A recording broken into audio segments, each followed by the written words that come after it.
اور جوش شادمانی سے تالیاں بجا بجا کر اپنی مسرت کا اظہار کرنے لگے کہ اتنے میں حضرت موسیٰ علیہ السلام نے خدا کے حکم سے اپنی مقدس لاٹھی کو ان سانپوں کے ہجوم میں ڈال دیا تو یہ لاٹھی ایک بہت بڑا اور نہایت ہیبت ناک اژدہا بن کر جادوگروں کے تمام سانپوں کو نکل گیا۔ یہ معجزہ دیکھ کر تمام جادوگر اپنی شکست کا اعتراف کرتے ہوئے سجدوں میں گر پڑے اور بآواز بلند کہنا شروع کر دیا کہ ہم حضرت ہارون اور حضرت موسیٰ علیہ السلام کے رب پر ایمان لائے۔ چنانچہ قرآن مجید میں اس واقعے کا ذکر بھی سورہ طٰہٰ پارہ نمبر 16 میں موجود ہے۔ اس لاٹھی سے جو دوسرے بڑے معجزے کا ظہور ہوا وہ یہ ہے کہ عصا مارنے سے چشمے جاری ہو گئے۔ بنی اسرائیل کا اصل وطن ملک شام تھا، لیکن حضرت یوسف علیہ السلام کے دور حکومت میں یہ لوگ مصر میں آ کر آباد ہو گئے اور ملک شام پر قوم عمالقہ کا قبضہ ہو گیا جو بدترین قسم کے کفار تھے۔ جب فرعون دریائے نیل میں غرق ہو گیا اور حضرت موسیٰ علیہ السلام کو فرعون کے خطرات سے اطمینان ہو گیا تو اللہ تعالیٰ نے حکم دیا کہ قوم عمالقہ سے جہاد کر کے ملک شام کو ان کے قبضے سے آزاد کرائیں۔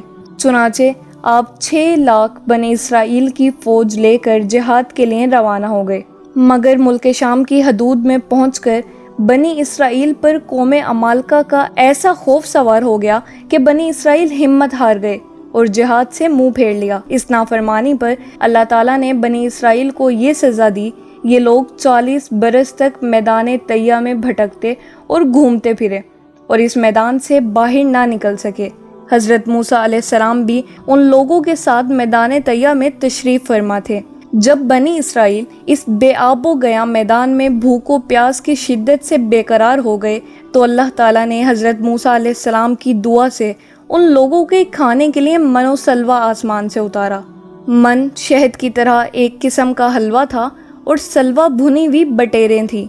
کھانے کے بعد جب یہ لوگ پیاس سے بے تاب ہونے لگے اور پانی مانگنے لگے تو حضرت موسیٰ علیہ السلام نے پتھر پر اپنا عصا مارا تو اس پتھر پر 12 چشمے پھوٹ کر بہنے لگے اور بنی اسرائیل کے 12 خاندان اپنے اپنے ایک چشمے سے پانی لے کر خود بھی پینے لگے اور اپنے جانوروں کو بھی پلانے لگے، اور پورے 40 برس تک یہ سلسلہ جاری رہا۔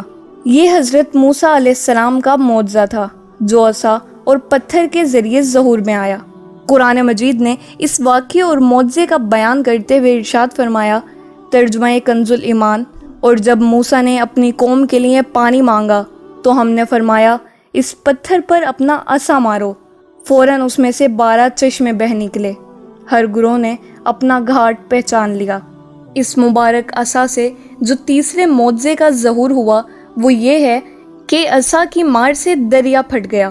حضرت موسیٰ علیہ السلام ایک مدت دراز تک فرعون کو ہدایت فرماتے رہے اور آیات اور معجزات دکھاتے رہے، مگر اس نے حق کو قبول نہیں کیا، بلکہ اور زیادہ اس کی شرارت اور سرکشی بڑھتی رہی، اور بنی اسرائیل نے چونکہ اس کے خدائی کو تسلیم نہیں کیا اس لیے اس نے ان مومنین کو بہت زیادہ ظلم و ستم کا نشانہ بنایا۔ اس دوران میں ایک دم حضرت موسیٰ علیہ السلام پر وحی اتری کہ آپ اپنی قوم بنی اسرائیل کو اپنے ساتھ لے کر رات میں مصر سے ہجرت کر جائیں۔ چنانچہ حضرت موسیٰ علیہ السلام بنی اسرائیل کو ہمراہ لے کر رات میں مصر سے روانہ ہو گئے۔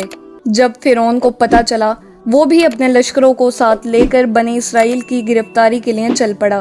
جب دونوں لشکر ایک دوسرے کے قریب ہو گئے تو بنی اسرائیل فرعون کے خوف سے چیخ پڑے کہ اب تو ہم فرعون کے ہاتھوں گرفتار ہو جائیں گے، اور بنی اسرائیل کی پوزیشن بہت نازک ہو گئی کیونکہ ان کے پیچھے فرعون کا خون خوار لشکر تھا اور آگے موجیں مارتا ہوا دریا تھا۔ اس پریشانی کے عالم میں حضرت موسیٰ علیہ السلام مطمئن تھے اور بنی اسرائیل کو تسلی دے رہے تھے۔ جب دریا کے پاس پہنچے تو اللہ تعالیٰ نے حضرت موسیٰ علیہ السلام کو حکم فرمایا کہ تم اپنی لاٹھی دریا پر مار دو۔ چنانچہ جو ہی آپ نے دریا پر لاٹھی ماری تو فوراً ہی دریا میں 12 سڑکیں بن گئیں، اور بنی اسرائیل ان سڑکوں پر چل کر سلامتی کے ساتھ دریا سے پار نکل گئے۔ فرعون جب دریا کے قریب پہنچا تو اس نے دریا کی سڑکوں کو دیکھا تو وہ بھی اپنے لشکروں کے ساتھ ان سڑکوں پر چل پڑا، مگر جب فرعون اور اس کا لشکر دریا کے بیچ میں پہنچا تو اچانک دریا موجیں مارنے لگا اور سب سڑکیں ختم ہو گئیں۔ اور فرعون اپنے لشکروں سمیت دریا میں غرق ہو گیا۔ اس واقعے کو بھی قرآن مجید نے پارہ نمبر 19 میں بیان فرمایا ہے۔ یہ ہیں حضرت موسیٰ علیہ السلام کی مقدس لاٹھی کے ذریعے ظاہر ہونے والے وہ تینوں عظیم الشان معجزات جن کو قرآن کریم نے مختلف الفاظ اور متعدد عنوانوں کے ساتھ بار بار بیان فرما کر لوگوں کے لیے عبرت اور ہدایت کا سامان بنا دیا ہے۔